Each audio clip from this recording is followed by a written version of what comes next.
let me take this badge off. What's that badge for? When I am on site, I have to. Oh, you have to badge. I have to wear my badge. I love it.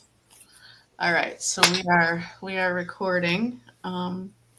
Yes, I have eye makeup on today, which I'm surprised I didn't rub it off because that is something I do because I don't wear makeup, so yeah, it just happens. So what did happen today? How'd it go? I don't. Uh, What was that? I don't really remember it. Like, what? I was so nervous and didn't want to get it wrong, and now I'm afraid that I did get it all wrong. And well, because the focus seemed to really be on the fact that ICE agents were in the parking lot of the stable, right? And that's not where my focus was because the board didn't know anything about it. What I think was the danger, or believe still is the danger, is the fact that the executive director not only didn't seem to really have a problem that ICE agents were in the parking lot, but supported it and then was like, if you don't like it, you can leave and not come back. Right. So that's a problem. Yeah. So that I just hope that that that was, and then here's okay, because this only happens to me. I get home, oh no, and I'm like, okay, I'm not going anywhere else today, right? So of course you want to take your jeans off. Mm-hmm. I take the jeans off, which they're new, and I was all like, "Ooh, I like these jeans." Girl, why was the sticker still all down the back of my leg?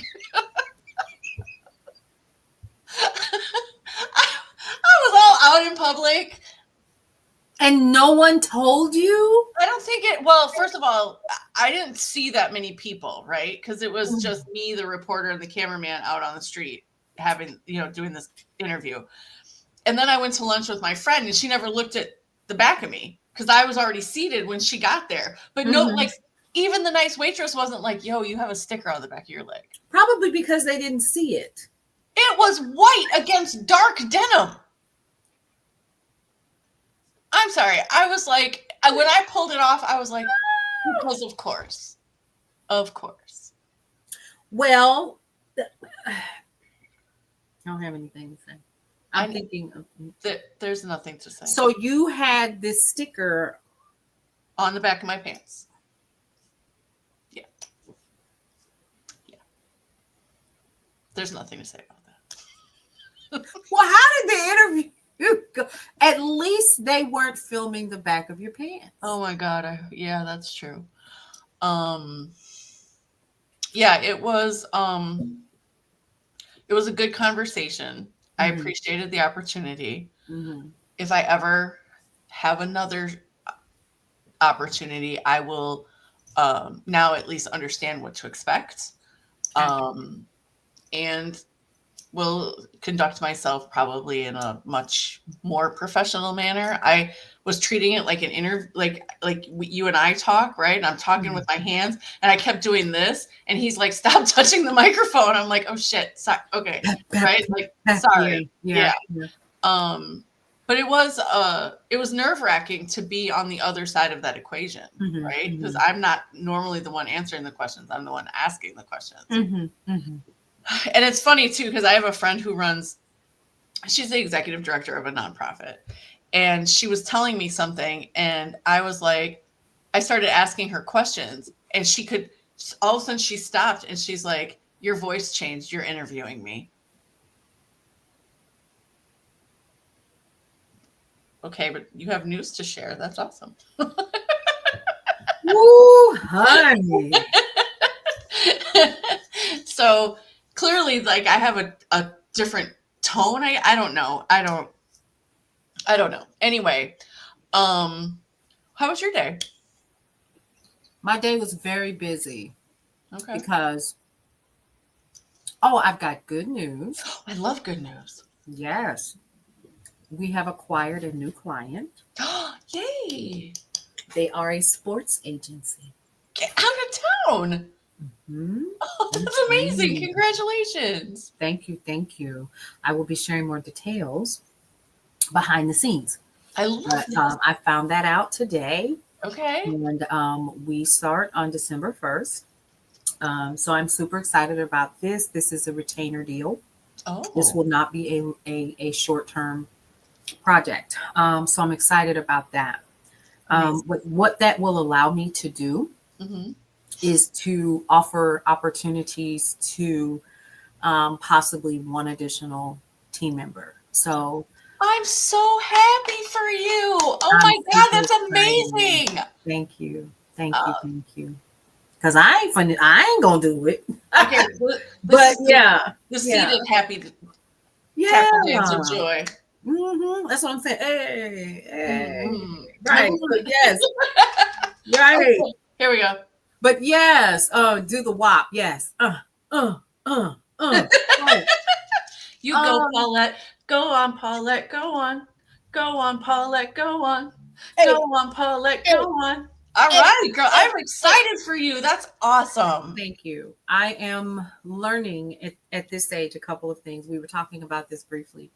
My days start earlier Yes. on purpose because a part of what Brownstone Worldwide does is we present the news. I'm Yes. never going to sit here and lie to you. As you can see behind me, I am clearly in my garage. Okay, Um, so for the record, had you uh-huh. not said that, I don't think anybody would know that. Oh, I can tell. Well, this is a corner. So here's the truth. So my garage is set up. This is a two-car garage. Yeah. And I've set it up where I have shelving all along one side, which blocks off the other side of the garage. And on the Okay. so I have one side that's all Brownstone Worldwide, right? So Hmm. where I sit, there's shelving that blocks me off. So I've created a wall. Okay. And on the shelves are products because you know that one of the things that we do is we sell Brownstone Living and Essentials Right. online. So products are here and we ship those to an external warehouse when we acquire so much, right? So that's number one. Hmm. And then over here, I said, oh, well, there's got to be another way for me to utilize the space that I'm in, da da da da da. So on the other side, there's another table, and that's where we ship if it doesn't make it to the warehouse and someone orders it through the platform that we use. Okay. So we have that over there. So it's important, number one, for me to be honest about these meager beginnings because it's been about almost a month now that I officially have an external studio. Yes. So it's not that we're not growing. People think, I think a lot of times, and I think one of the reasons why I'm in this struggle space in my brain, I think, Uh-huh. is because people have this tendency to believe that everything is supposed to be pristine and perfect right out of the gate, and that is not how this works, Oh, right? say that again. Wow. Right. So it's a challenge every day. And you asked me how I was doing today. This is how I'm doing today. I had to stop and say, give yourself some grace, Paulette, because as long as you've been doing this, everything that you've ever done in your life has set you up for this moment. Oh, that is a really good thing to remind yourself of. Yes. Yeah. And you're just going through the process. Where I think we falter as human beings, having this in this physical body, having this human experience, is we have a tendency to think that we're supposed to wake up and everything is going to be the way that our imagination said that it was going to be. And that's not how this works, because otherwise we miss the lesson and we miss the experience, which is really the ride that we Yeah. came here for. Yeah. Even though sometimes it hurts and it's uncomfortable and we don't like it. But what is the lesson? Gosh, oh God, here I go. We didn't come here for this, but clearly I got something to say. Say it, friend. So why we are not here for the abject joy of what we have been told is this amazing soft life on social media. We came here as spiritual beings to have a human experience.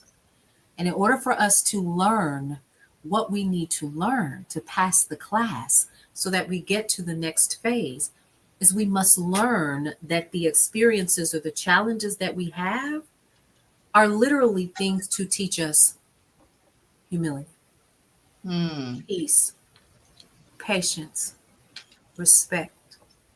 Those basic, and those are just a few I could think of off the top of my head. So, what is it that I'm supposed to learn in everything that I'm doing? So, I'm no longer mad about the experience that I'm living. It's this is it because mama is 55. And I'm saying to myself, I've probably lived more life than I have ahead of me.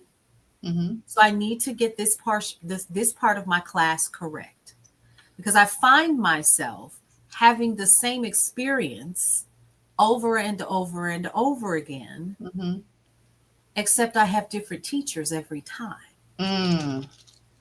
Right? So we think that we're having a new life because we've moved or we've got a new job, but we didn't get the lesson the last time. So no, we just transferred your hard-headed ass to this other class and this other teacher.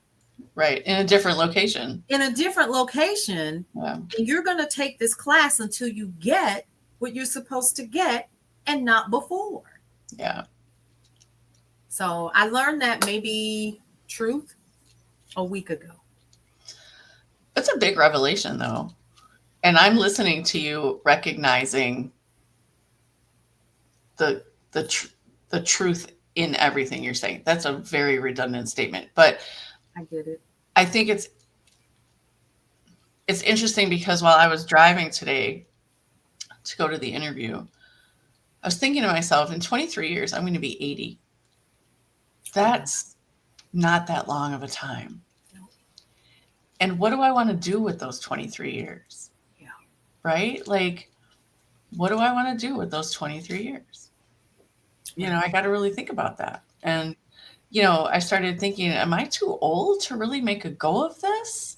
No. You know, and right now the job market is crappy, right?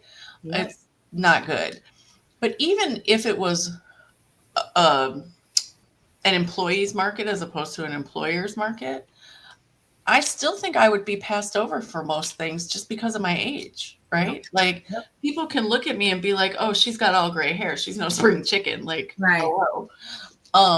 You know, how long is she really going to be here? Right. Mm-hmm. Whereas, like, plus, I mean, not even counting the neurospiciness, but just from an age perspective. Right. Yeah. Right? I'm just wondering if there would ever be an opportunity where I could land, work, and try to put and sock away as much money as I can. Right.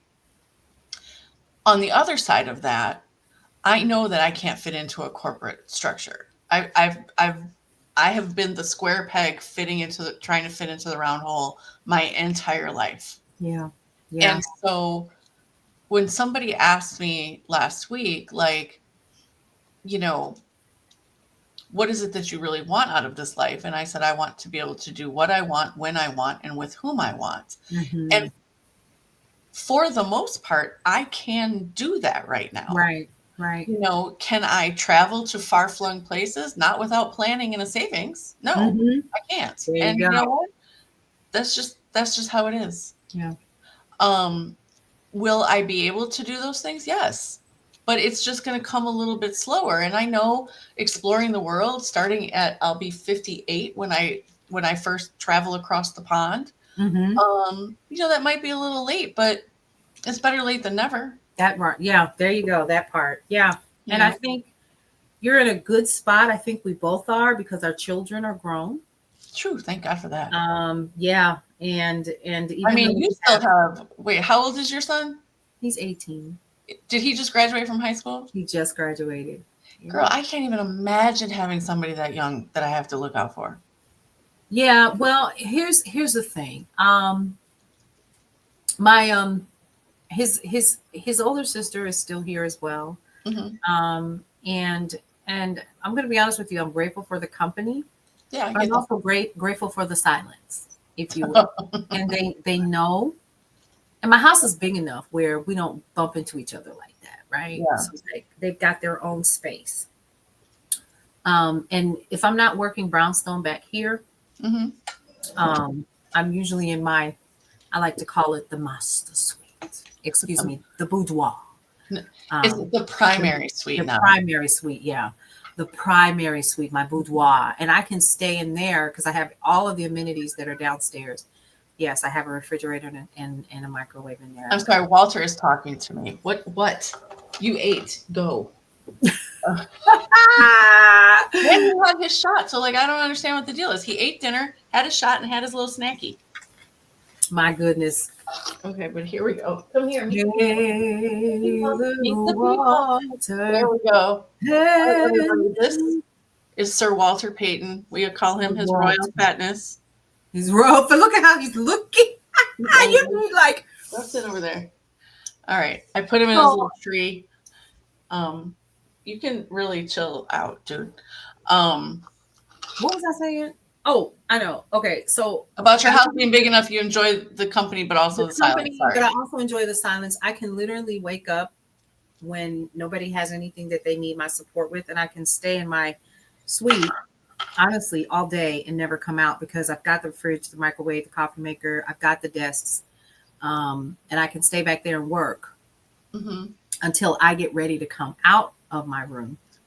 And that's not a brag. That is a no. I mean, the fact is the fact. It's not a brag or a flex. It's just the way you have your life set up. And I have it set up like that because I think my brain sometimes gets overstimulated when the main thoroughfares of the house are busy, and I have to have that silence. So, yeah, I just had to say all of that I do enjoy them being here, because there is no Mister. There never has been. Yeah. So, again, he knows, my son knows to go off to his area of the house. My daughter knows to go, and then she cooks for her daughter and all that, and everybody just kind of lives their life, and we come together. And we have a family group chat. I'm sure I'm not the only one that has one of those with their adult children. Yeah. But he's 18. He has 2 jobs and he's in college. And I don't know how he doesn't have a girlfriend. He's not dating. He's like, Mother, I want to go get all the money I can and, help out. I'm like, okay, until you're good for him. Good for him. Yeah. I love that. I live on the first floor, and my youngest daughter and youngest granddaughter live upstairs. Yeah. And it has been challenging these last almost 5 years. Well, yeah, of us being in the house, it's been almost 5 years to maintain a sense of separation, right? Because on the one hand, I don't want my granddaughter to not be with me. I want to be with her. But on the other hand, I really need to close and lock that door sometimes. And because it is, so each unit is about 1,200 square feet. They're 2 bedrooms, 1 bath, right? They're not fancy, but they do the job. And they're spacious. I think 1,200 square feet for 2 bedrooms, 1 bath is pretty good. Pretty big. And we have a nice backyard. We have a garage for the cars. It's not attached, but that's shoveling and snow blowing during the winter, but what else? But it is nice to have silence. I get it so rarely. And now we have a puppy.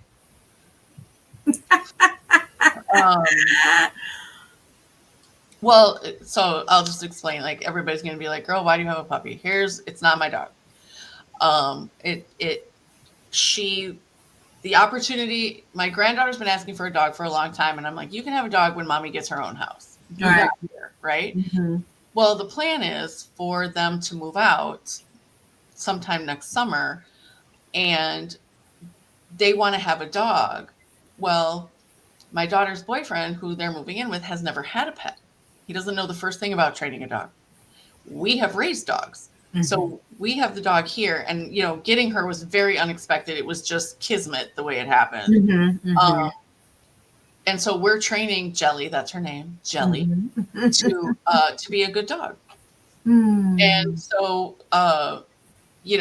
So we're training her on how, sitting and staying and go lay down and let's go potty and, Right.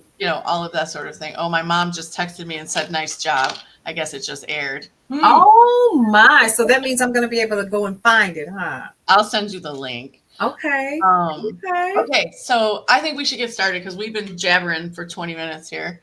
Well, that's good. There needs to, can I say this, and then I know we got to get started. Say whatever you need, friend. This is our thing, not mine. Necessary to have the jibber jabber instead of going straight in for the jugular. You're right. We need to know that we're human and that we actually do have lives outside of reporting the news and living the news and journalism. Do we though? Yes, girl. Yeah. Well, I mean, and then, the business, a lot of people don't know, well, they do, but they don't know, I mean, I'm podcasting. If I'm not broadcasting, I'm podcasting. And it's a part of what we do. Yeah. Okay. Well, what do you want to talk about today? Because there is a plethora of fuckery to choose from. So, you know what? Right before we came on, I saw the news that the Senate didn't even talk about the release of the Epstein petition. They just voted yes. They voted yes. Correct. I think it was unanimous. It was, except for one. I think it was like 427-1. No, that's the House. The Senate also voted. Oh, the Senate went on ahead and voted too. It was unanimous. You are correct. Yeah. Okay. Yeah. So now we will see if our child rapist in charge. Yes, I am going to say yes. Is actually going to sign it to release it. Because here's what I think people need to really understand. Mm-hmm. He's making a really big deal about this vote and how he'll sign it and all that sort of thing. Mm-hmm. He had the power to release it the whole fucking time. Bingo. Say it again. Please say it again. He had the power to release it the whole fucking time. That's it. But given what's come from the Epstein estate, like, how much worse is this going to get? Because that's pretty bad already. And I'm almost afraid. Now, I'm not afraid because I have read and reported on some truly heinous child sex abuse cases, right? I have words and images embedded in my mind that I will never forget. Yeah. That is just the job that I signed up for with reporting, right? Mm-hmm. Mm-hmm. But they're still with me. I thought I could compartmentalize like a serial killer, right? No. And it turns out I cannot. And so I'm a little worried about the details that are going to come out, and not so much on myself, but there are other people who have suffered this kind of trauma, sexual violence in their lives, and like, if they're exposed to those details, like, what is that going to do to them? They ought not to read it. I tell you that, because from what I've read so get far, away from it though. I don't know. I think curiosity will kill the cat, if you will. Sorry, Walter. But I think there will be people like myself and others who will be able to read through them. From what I've read, it is how anyone needs to beg and stand in front of the White House steps or in front of the Congress steps or wherever they were this morning and beg for these files to be released is beyond me. It happened. Let's go there first. Okay. It happened. These people were impacted. They were traumatized and have lived their lives according to the survival mechanisms that they themselves set up to live. Mm-hmm. Where I am not concerned about how this is going to impact those people that caused that harm. I could care less. Right. Who cares? I hope they got under hell. Right. And I think some of that hell is already happening in their minds because it's going to come out, just like with the Diddy thing, right? Mm-hmm. So like you live in that, knowing what you've done and knowing that the probability that it's going to come out and that your name is on that is very high. Now, We're going to see a rash of suicides. I don't think so. I think that people will probably they'll fight it tooth and nail. That's number one. The files will come out. We do know that. What I do, from what I've heard this morning, Mark Epstein, Jeffrey Epstein's brother, Mm-hmm. was on. Is he pro Jeff or anti Jeff? I think he's anti Jeff. He said this morning that hang on, that's what I was looking for when you were talking. So sorry about that, but no, find it. Yeah, because I haven't. He said, where are my photos? Because I actually pulled it because I was like, oh, this is gonna be good. And it's like 12 seconds of what he said. Hang on just a second. Okay. He said, and I'm not even gonna say what he said. I want you all to hear it for yourself. Please do. Hang on. Where'd it go? Come on. Come on. Oh, I know not. I'm going to find it. Okay. Here it is. It's 22 seconds. Okay, go. Let me turn it up so you can hear what Mark Epstein said. Mark Epstein, Jeffrey's brother, just said this on News Nation. I do want to talk about is I've been recently told the reason they're going to be releasing these things and the reason for the flip is that they're sanitizing these files. There's a facility in Winchester, Virginia, where they're scrubbing the files to take Republican names out. What? This is a massive bombshell. Mark Epstein, Jeffrey's brother. Did you hear what he said? The scrubbing Republican names out. Yeah. Wait, is that from today? Yeah. Yesterday, I think. Yeah. Okay. So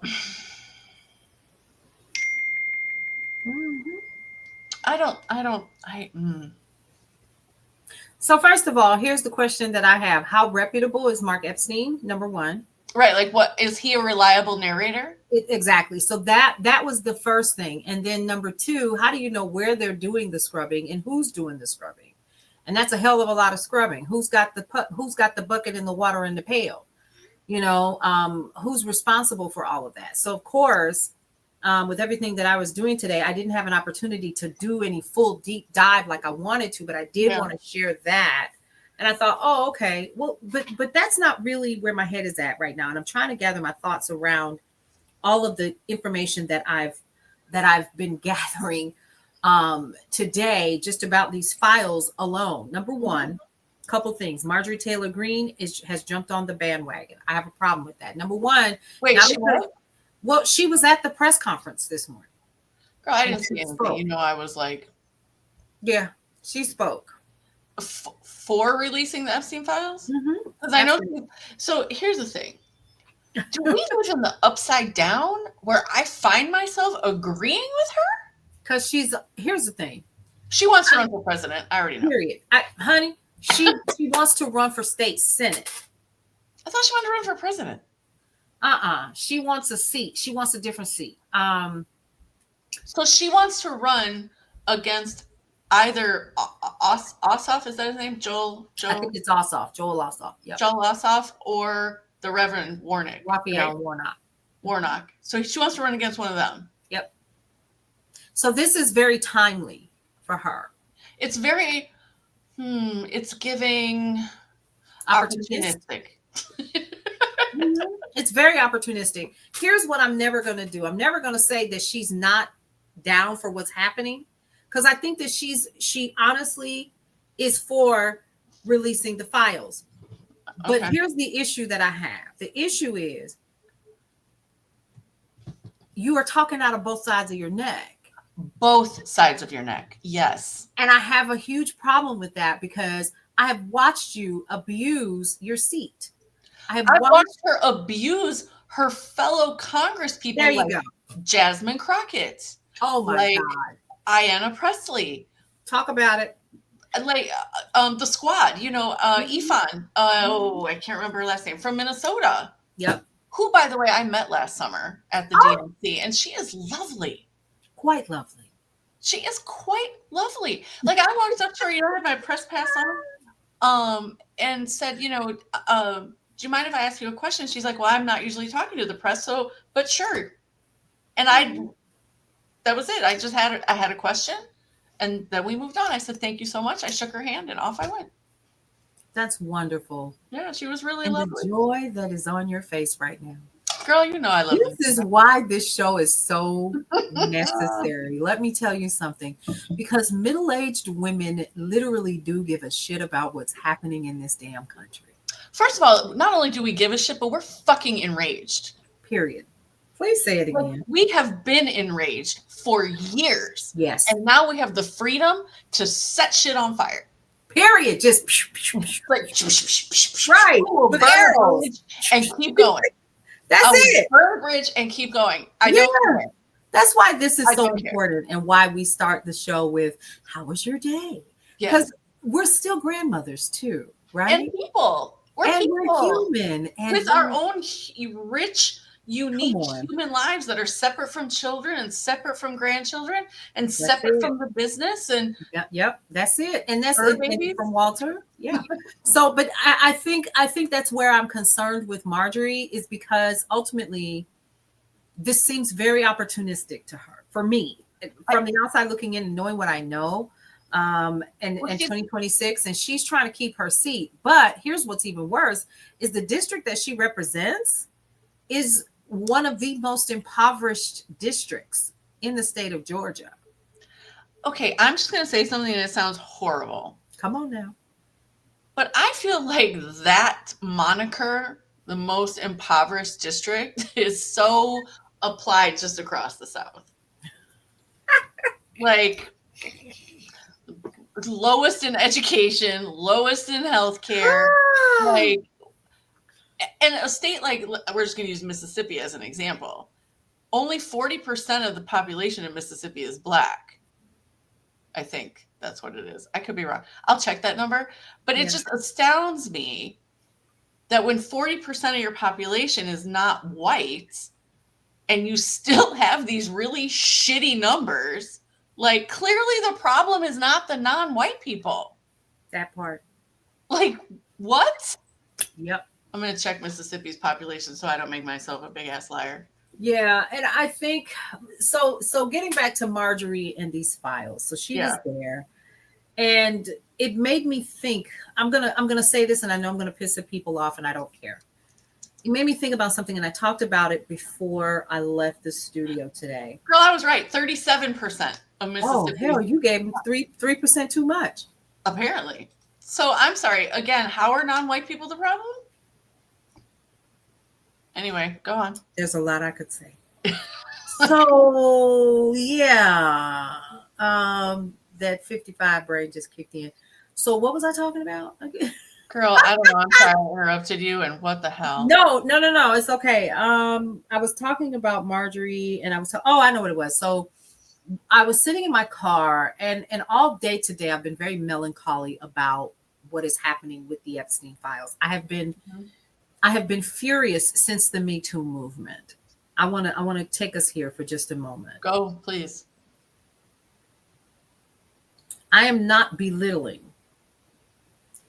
any survivor of Epstein or the goons that were a part of what was this ring. Mm-hmm. What I want us to remember in all of this that is happening, that, baby, this has been happening since the beginning of time. Yeah. The assaulting of women, the assaulting of young girls. And well, that's not the beginning of time. Not the beginning of time, because when we had matrilineal systems, this didn't happen. Oh my God. The patriarchy that fucked us all up, including the men that we're dealing with today. So yes, let me clarify, and I'll say that again because I was trying to be too deep. I'm sorry. The patriarchal society. Yes. The assaulting of young girls, boys, women, and the absolute disregard for their safety and for humanity and their humanity is where the main topic of all of this really falls for me. I sat down and I thought about my own assaults. I didn't say assault, I said assaults. I heard. From people that I knew, from people that I trusted, from people that knew me, watched me grow up, watched me go through puberty, and then the first chance they got, they swooped in. That's And we horrible. don't forget. I'm so sorry you dealt with that. I know that an apology for me means nothing, and I'm not trying to apologize for those Yeah. people. I hate that you experienced that. That is Yep. unfair and horrific. I'm so sorry, friend. Why, thank you. I survived. But you know what? I never got the support that I needed. I was blamed for it by the community. It was my fault because of the way I was built. See, And this you were is the considered shit. fast, right? When I was considered fast. Fast. Yep. Y'all, don't let the big clothes fool you. I do this because I am quite top heavy, but I'm curvaceous. I'll put it that way. But Paulette's a little person. Can I I'm just tell very you? small. Yeah. She's not tall. She's not broad. Like I'm not very tall. I'm 5'4". She is shorter than I am. Yes. You are. That's what surprised me when I met you for the first time face to face. I was like, how are you this little person?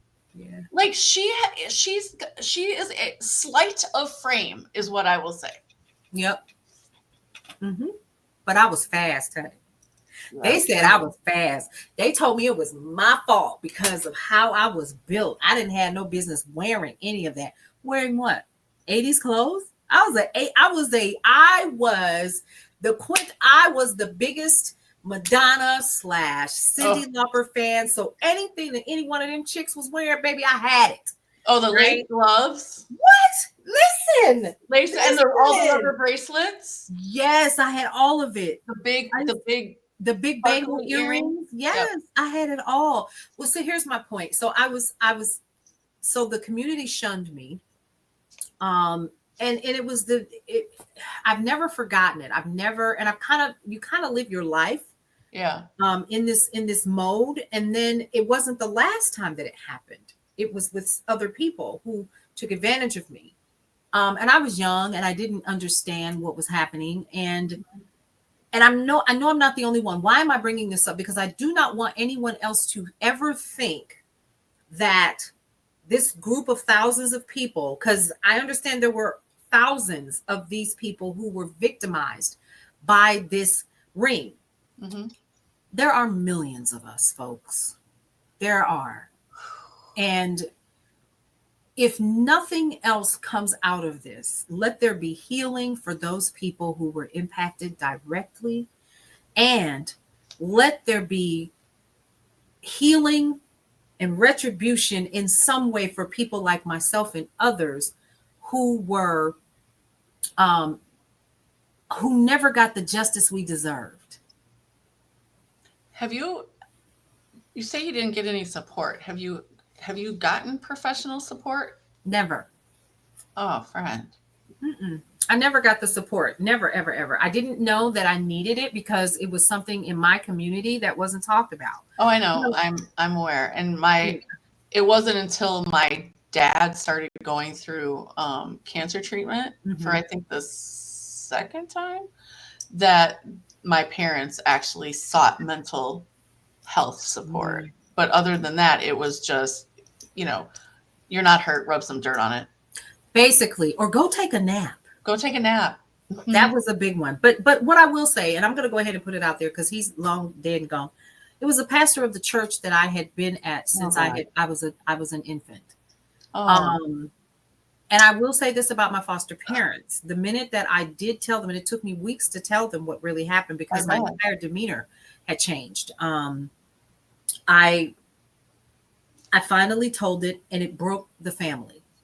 I'll say that. And when it broke the family, he was confronted. And there was this big hoopla and hullabaloo and those, stories. Oh, she's fast. She's this. She deserved it. She didn't have. I was going around there because this man watched me grow up, and I just wanted prayer. I was going through a rough time. I was trying to decide whether or not I was going to go to Spelman or if I was going to stay and go to UW Milwaukee. I was trying to make a decision. And I was, and I trusted this person, and one thing led to another, and I was in absolute shock. So my point is, one thing didn't lead to another. That's what we say when people fall into bed for a romantic thing, right? One thing didn't lead to another. He raped you. Yeah, I was raped. Let's call it for what it is. Let's not dance around. Yeah. I'm sorry if that word stabs you in the heart. I don't mean it. Kind of does. I'm so sorry. But I really think that we can't protect these predators. Yeah, he's fancy language. Yeah. And here's what's funny is the church, we left the church, and my family stayed on my side, and people that didn't want to be friends with the family anymore after that, they stayed at the church, and the behavior continued. And others started to report it as well. My point in this is, let's talk about the Bishop Eddie Longs. Let's talk about other people like the uncles that we say is coming to the family Thanksgiving dinner. Don't be in a room alone with them. Yeah, don't be in the room alone with them. Go make sure that Lisa has on long pants. I'm at home. What you mean I got to go home and I got to go to my room and put on long pants? What you mean I got to? And see, that herein lies why I do a lot of this, right? Yeah. But it impacts everything that you do. And because I did not, here's the truth, because I did not get the professional help that I needed, and I didn't recognize the signs, again, it happened again. Yeah. And it was, again, someone that I thought I could trust. I thought it was someone that, right? And so I think, it's not, I'm not making light of it. No, I understand. You're just trying to tell. I'm just trying to tell the story so that it makes sense. And so when I'm hearing, people standing on these courthouse steps and they're having these, I don't ever want anyone else to ever forget that there are Paulettes out there, that there are Annas out there, that there are Keishas and Laurens and Shaquanas that are out there, and Marias who are literally never going to get the justice that they deserve, because somebody thought that their physical body or whatever that they possessed that person wanted a piece of was valueless. So that's what today was for me.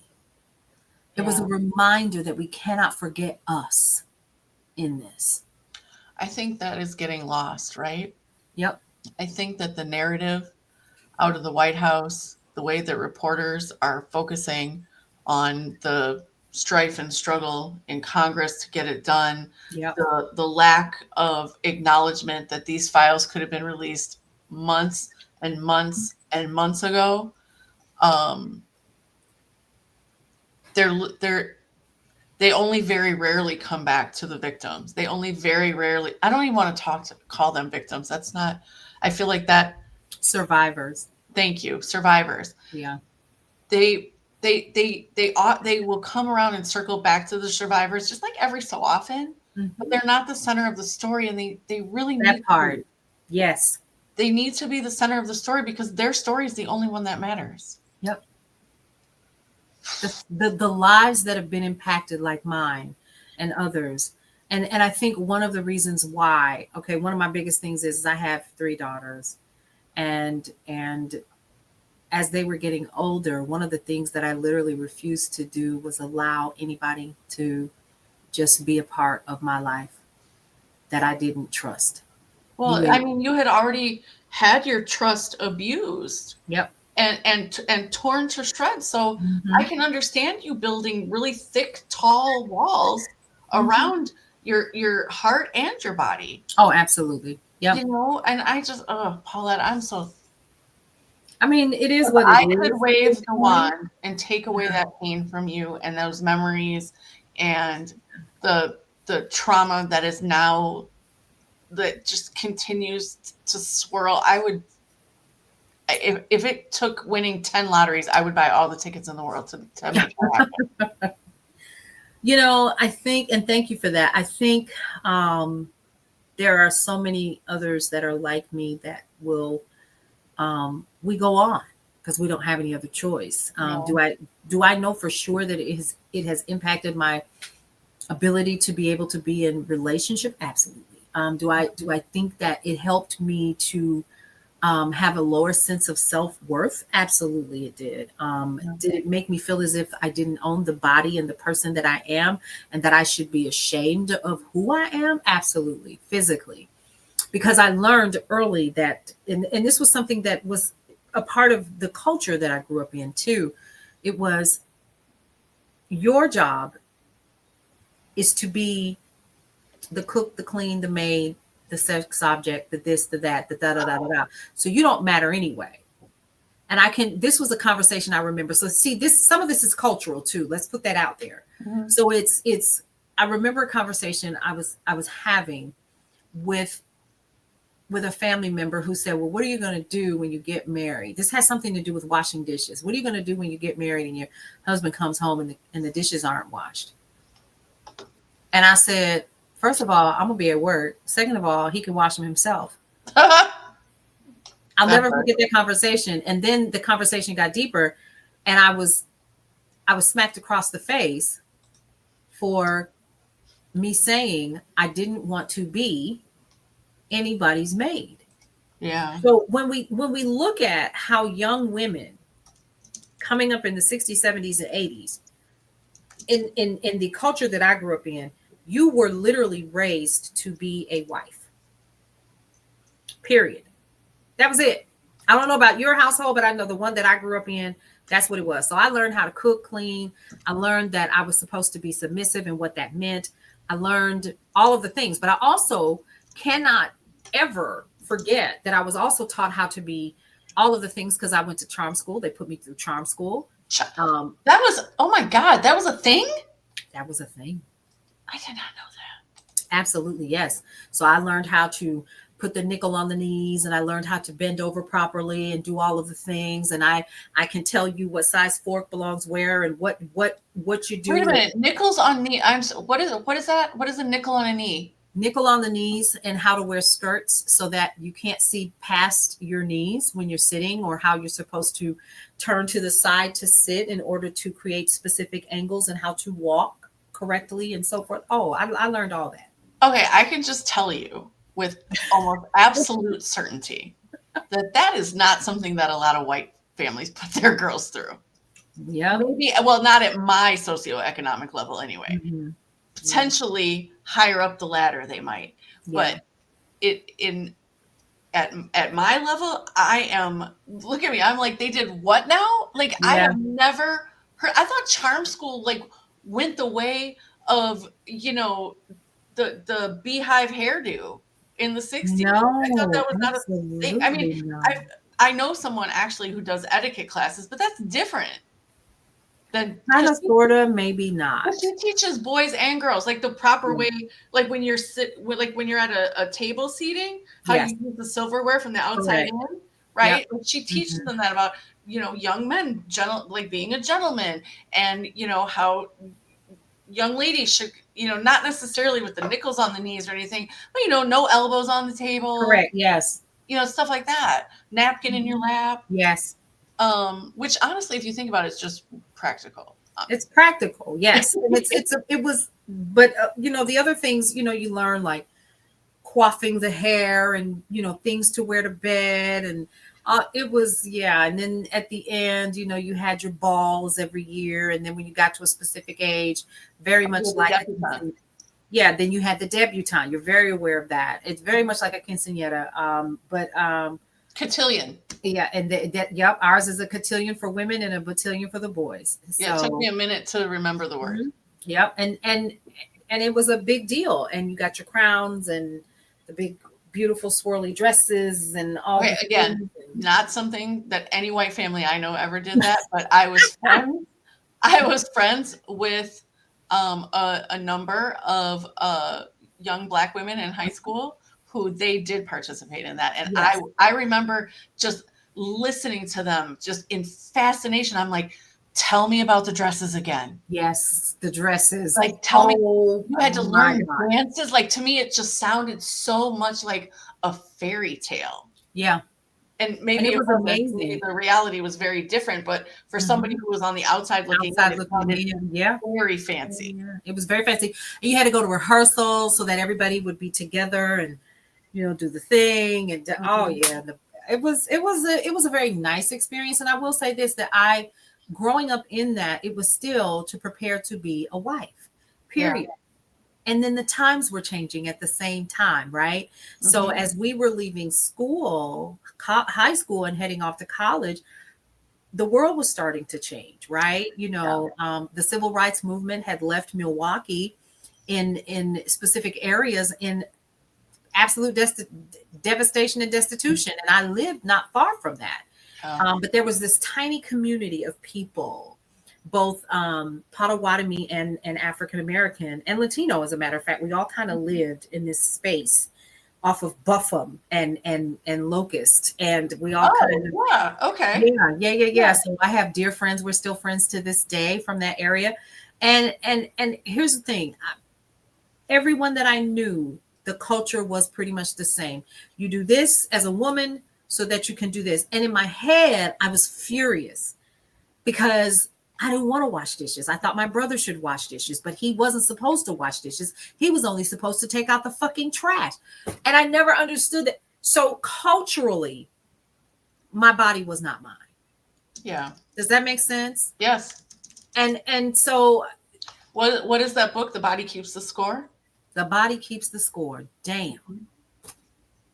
Have you read that book? No. It will devastate you. It was hard for me, but it will devastate you. Okay, then it's a definite must read. I'm going to write that down. Yeah, So I'm saying all of that. The Body Keeps the Score. I'm saying all of this not to bring up but to kind of quantify why the mindset that I had back then opened up that door. Because if my body didn't belong to me, if my entire life was literally going to be measured by how well I could act to get a husband who was then going to monitor my entire physical existence, you know what I mean? Like, if somebody wanted to, they, at that point, the way my brain was wired at that time during my youth, he absolutely could. And I knew something was wrong when it was happening because I went home and showered with a fucking Brillo pad.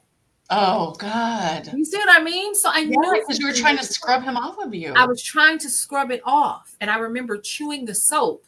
And I remember sitting in the tub and going, something's not right with this. Something's not right. And I know I'm not the only one. And I couldn't put my finger on it because, again, y'all said that I was supposed to be prepared for my husband. You know what I mean? Like, does this make, so in my head, was it right or was it wrong? Was I at fault? Was it my fault? Does that make sense? Like, yes. It's even though I have not lived through that same experience, yes, it makes perfect sense, because even if you are not the victim of sexual violence, there are other forms of abuse that make you question those very same things. Pavlov's dog. It makes you Stockholm. It makes you question everything. It makes you question everything. And I did. And I literally did. And I questioned every relationship after that. And then when it happened again, I was like, okay, maybe no. And looking back on it, if I had literally gotten the professional help that I needed, things, even how I thought as a young woman, would probably be different. So this is a conversation I wasn't trying to go, but evidently it's necessary, because then that means to me that somebody else needs to hear this. And going back to the release of the Epstein files, this is ripping a Band-Aid off of people who thought that they were healed, like me, who literally sat in their car and they're like, but wait a minute, what about the rest of us?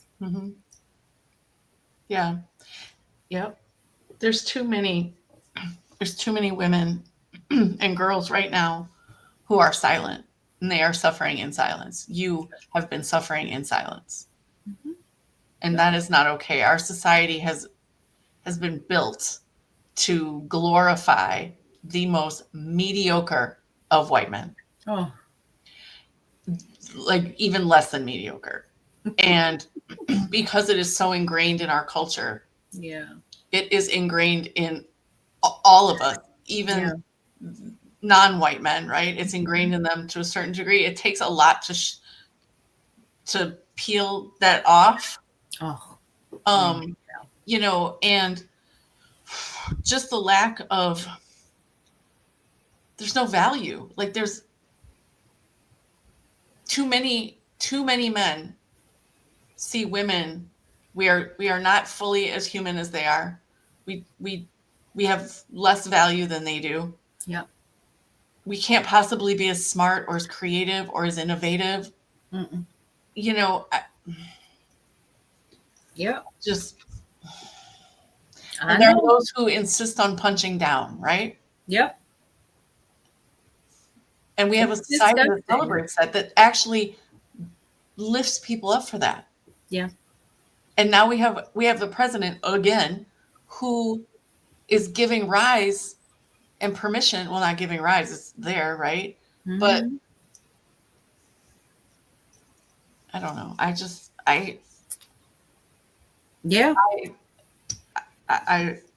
I'm sorry that you had to recall all this and that you're going through this. I hate that you have to relive any one moment or any moment at all because of this. I've been reliving it every day since the day it happened.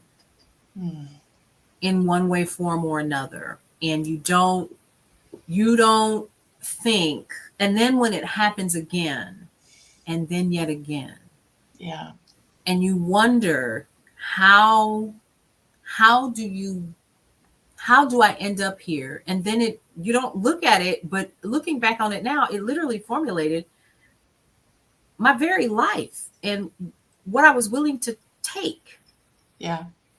Because and what was taken from you. And what was taken from me. And it transposed into my experience with the music industry that you and I have had a conversation about, and how things were taken from me, and I said nothing. Yeah. And then when I started to stand up for myself in other instances, I still said nothing. Yeah. And now here I am at this juncture of my life, and even now sometimes I say, you know what? Now I can say something. But what I think the reason why I'm having so much of a problem with, we keep focusing on, and yes, they were standing there with their pictures, Heather. I know you saw it. They were there. Oh, this was me when I was so and so, and da da da da da. Yeah, that's cool. I get it. But did you get some help? That's fine. I get it. But did you get some help? Yeah. Did you get some help? How did you grow from this? One of them actually took their own lives, and the brother stood there and spoke for her. And so you can't tell me that you weren't impacted, because I still feel it every single day. And so I sat in my car and I said, don't let us not ever forget those communities, those churches, those boardrooms where this is happening every single fucking day. Yeah. And it's not the big dogs. It's not the politicians. It's the supervisor on your job who is literally treating you like shit and screwing your brains out in the back of the office and daring you to say something. Yeah. Yeah. Like, I don't understand. And that's actually a true story. The one I just said. It's happening even fucking now.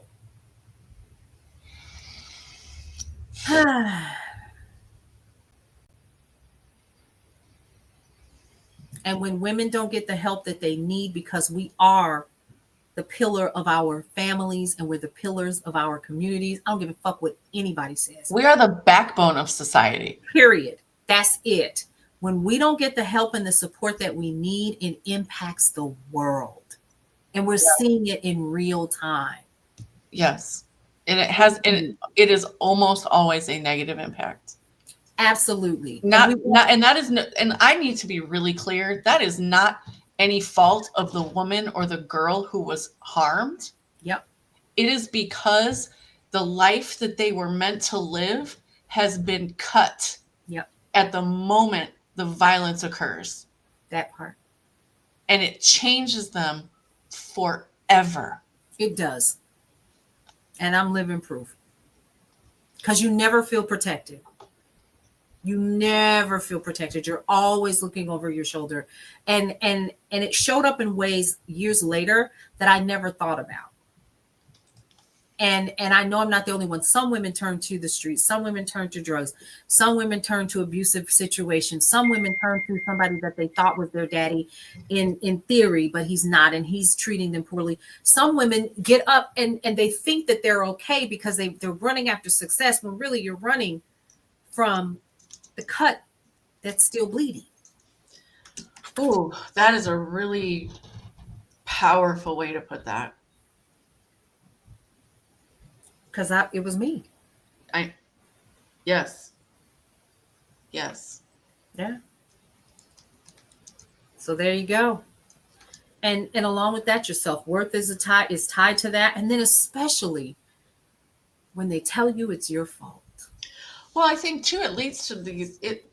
I know I have a friend who was she was raped twice as a teenager by two different people. The second person was someone who had been kind of like stalking her since she was a child. My God. And so to read her story and how she thought, well, I'm not really good for anything else, so I might as well be fucking Tom, Dick, and Harry, right? And it wasn't until she, she made some pretty difficult life decisions and got the help that she needed, and now she has been married for 25 years to an amazing person. Love that for her. And 25 years? Yeah, about 25 years. Mm-hmm. They've been married for about 25 years. They do not have children. Mm-hmm. It was not for want of having children. They just couldn't.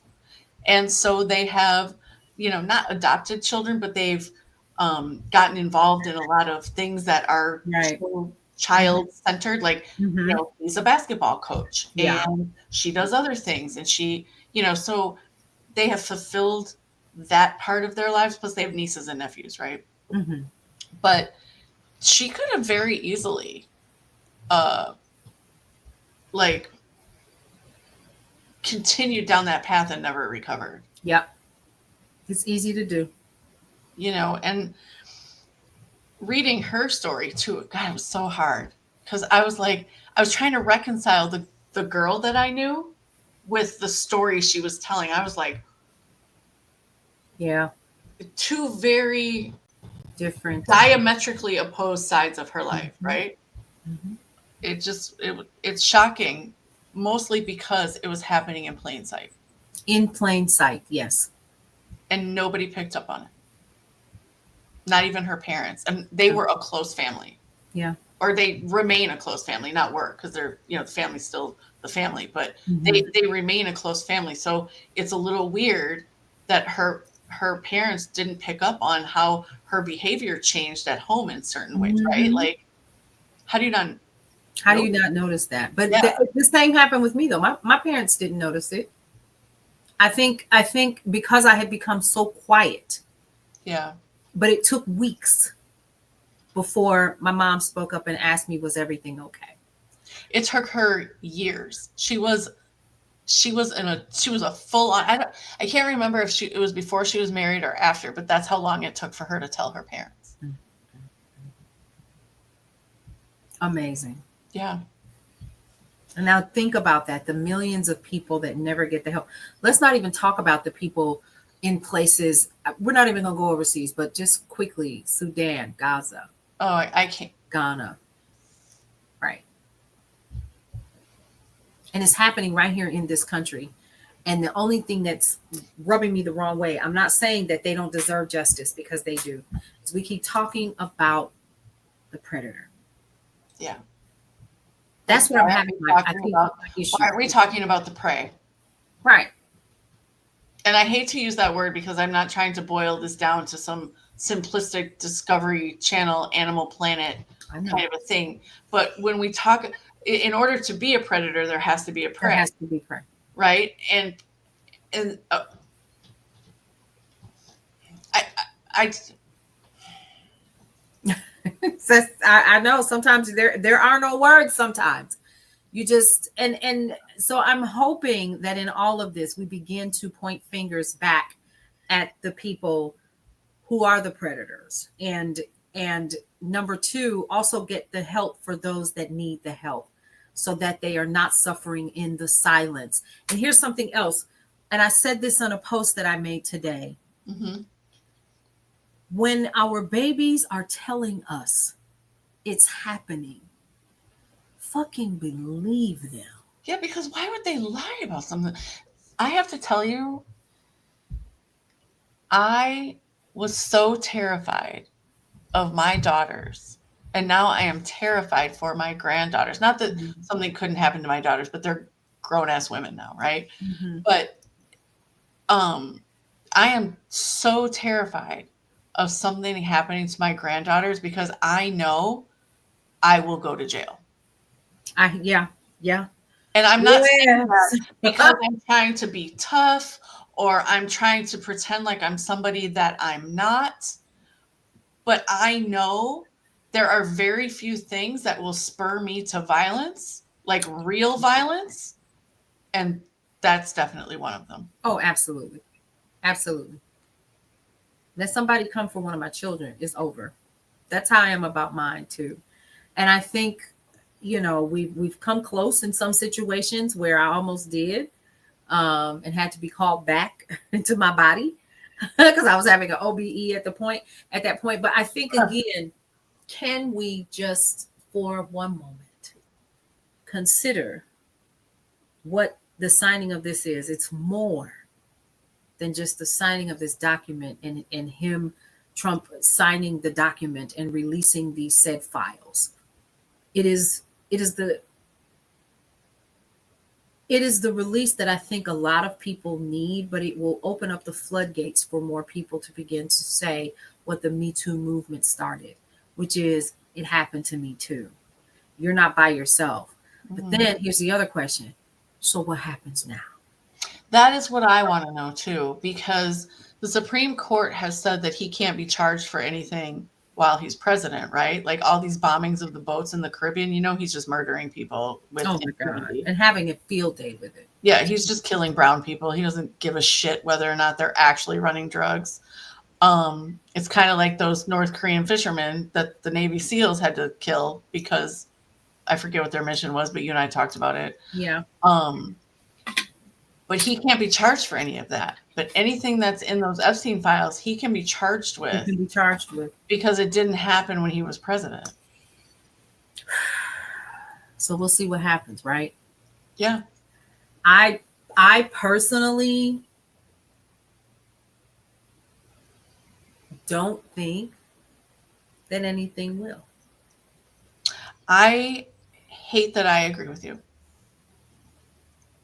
And it won't matter if Bubba and he were spinning on a chandelier together. That is a visual. I need brain bleach now. Thank you. Oh my God. Please don't say shit like that because you know I have a very active imagination. Honey, I just or you're at a carnival, you and Bubba, and y'all holding hands and you broke back and doing all the things. You know what I mean? Like, I'm sorry. Well, I just can't. I just somebody called him President Blowinski. Damn, I saw the picture. I forgot about that. And it's so funny. And then he's a throat goat. Throat fucking goat. Listen, somebody put him and Bubba's head on the bodies of the guys that were in the movie Brokeback Mountain. Oh, stop it. Oh, I like to have lost my lunch that day. And I thought, you've got to be kidding me. And they're making fun of this, but this is not to be made light of.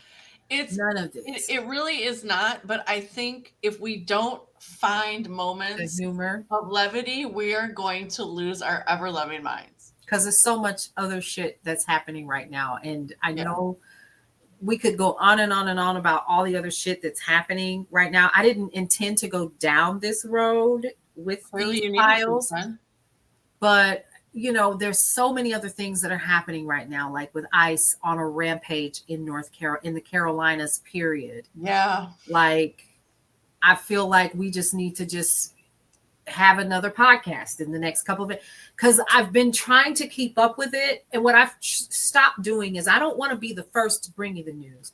I want to bring you details, and I want to bring accurate information to you so that you can and break it down so you understand. Because here's what I'm learning is people don't even understand what the fuck is going on. No, they really really do not. I think it's not important to be first, but it is important to be right. Yes.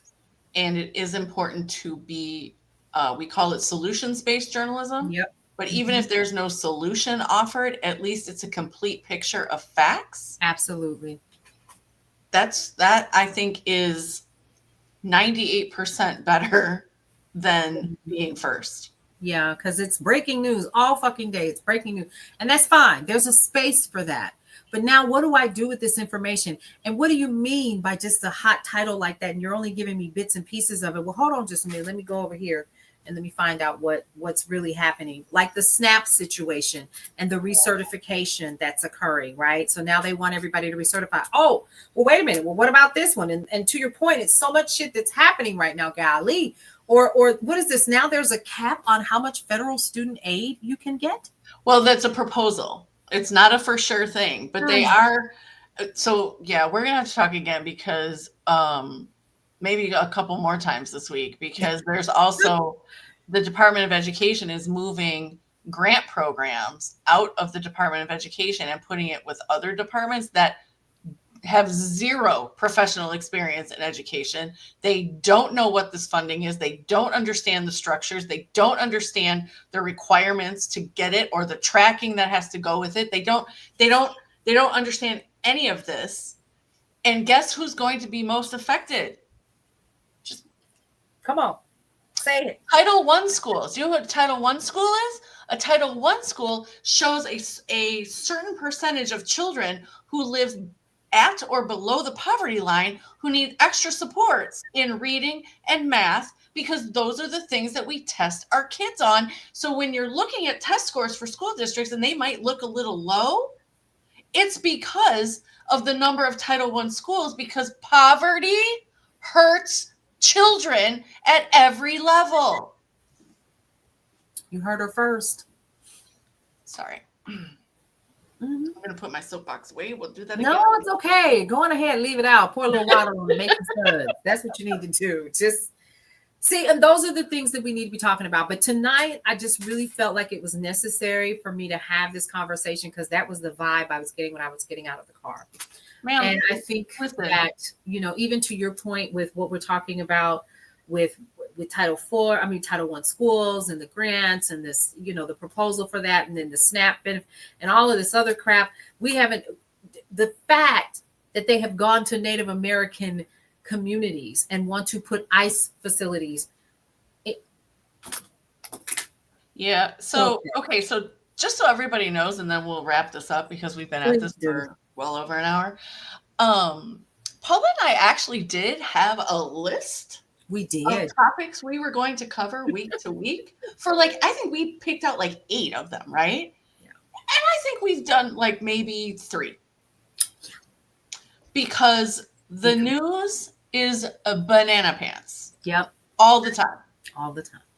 And this is stuff that is timely. You need to know it now. Yes, you do. You know, maybe over the long haul, this stuff won't age well that we're talking about right now, but we don't care, because what matters is that you have the information right now. But what I will say before we sign off. Yes.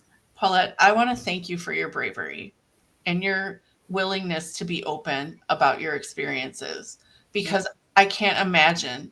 I have absolutely no way to be able to walk that mile in your shoes. Yeah. I can't understand on even a basic level how hard that was. And I admire you so much for opening yourself up to have that conversation And thank you for doing it, because I hope that by people hearing you talk about it, other women, other girls will be able to come forward and say, that happened to me. That's happening to me. Yeah, absolutely. Yep. So thank you, everyone. This has been the Rivalry Report. And we will see you probably in a couple of days when we talk Yes. about ICE or education or any other one of the list on the one item on the list of fuckery that we have to choose from. The fuckery report.